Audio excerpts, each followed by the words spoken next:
Welcome back, everybody. I'm Doug, and this is Dying to Retire. And today is, oh, good Lord, what is it? It's been that type of day. August 25th, Monday, right?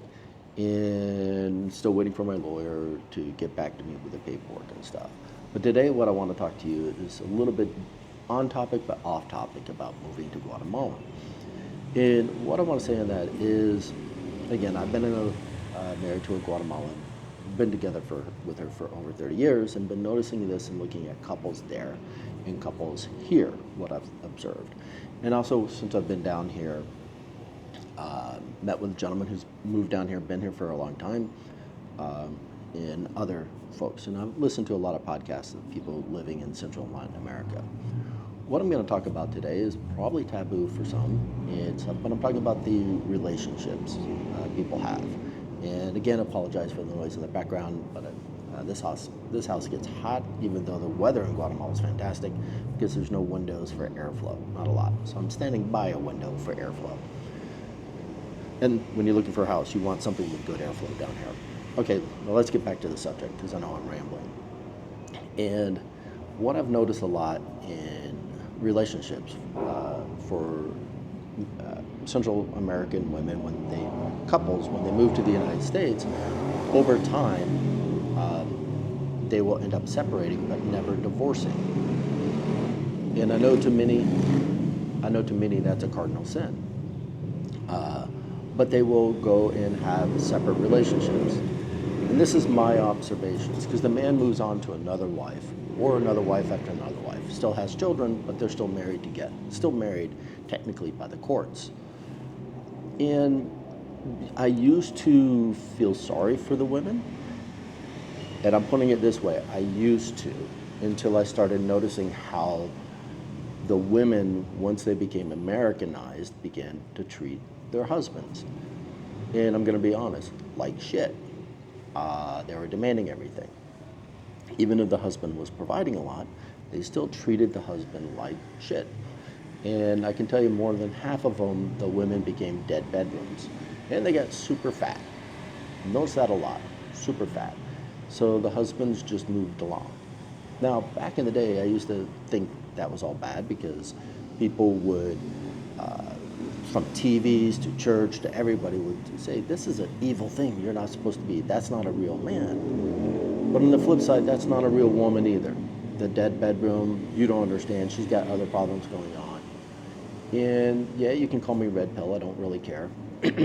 Or black belt, don't really care, because I'm not really any of them, I'm just normal.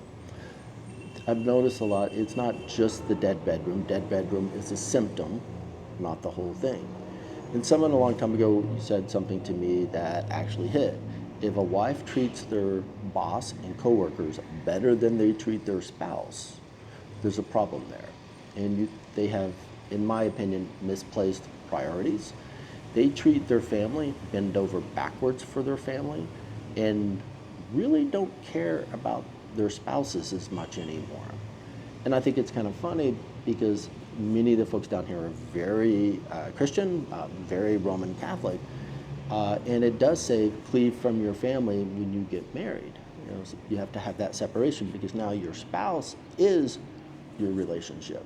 And they tend to forget that. They still go to church all the holidays, every Sunday and every day of obligation, but they do that.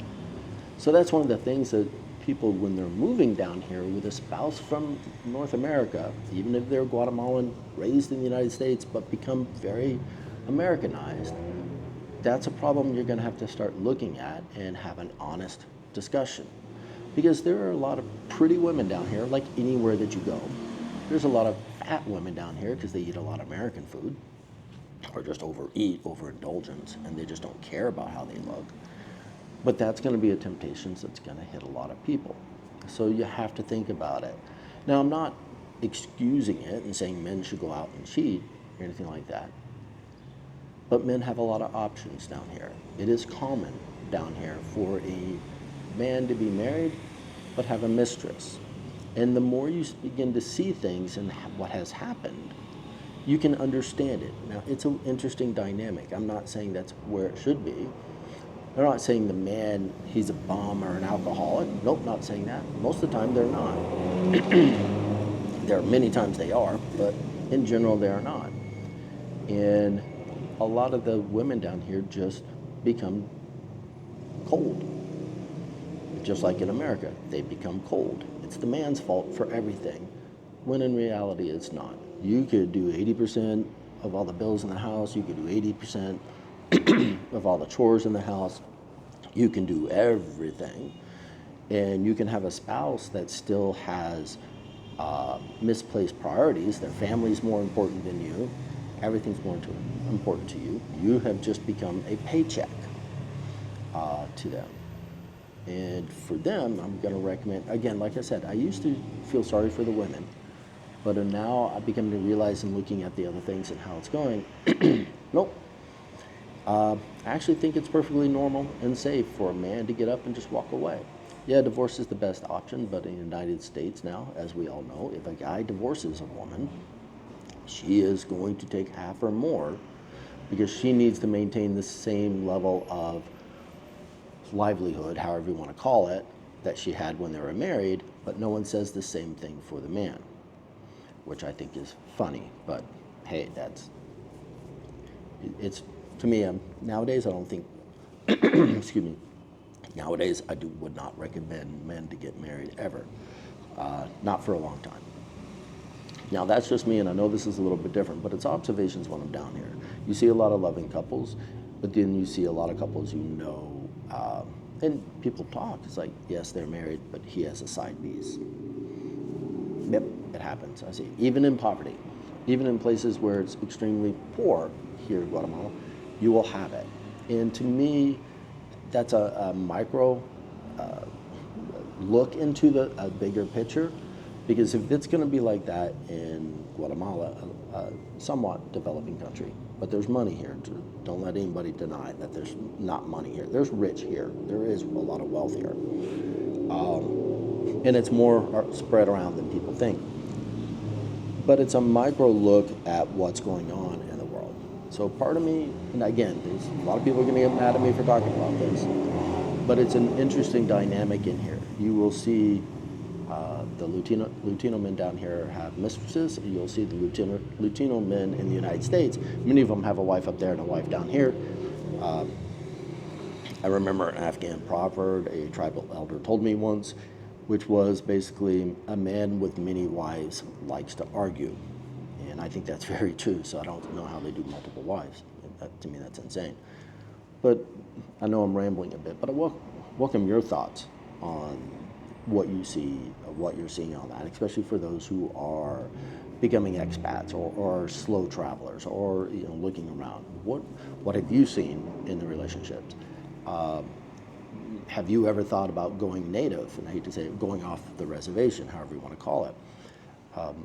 Now, again, this channel mainly is aimed at men my age, so welcome men, and I know women, a lot of women will get mad and say some stuff, but I want to talk logically, not with emotions, because emotions, if you're overly emotionated, just like caffeinated, overly emotionated, we tend to not actually look at what's going on and deal with anger and hate, and that's not a great emotion to run around with. I want to look at this more logically. So again, what have you guys seen?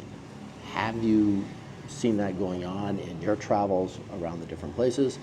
What have you seen? Mark, welcome from you, because I know you've been down here for a while. Other folks, Rico, if you see this one too, what are your thoughts on that? Do people go native? Do they just get up and walk away? Because I'm going to be in a scenario where I'm going to be here probably a year before the wife. I'm not saying I'm going to go native. What I'm saying is, what do people do for that in those type of scenarios? To me, it's rather interesting. As always, leave your comments. I want to hear them. I think they're fantastic. Do me a favor, if you found value, found interest in this episode, please hit the like and subscribe button so you stay abreast of my travels down here. And as always, I'm Doug. This is Dying to Retire, and I'll see you guys in the next episode.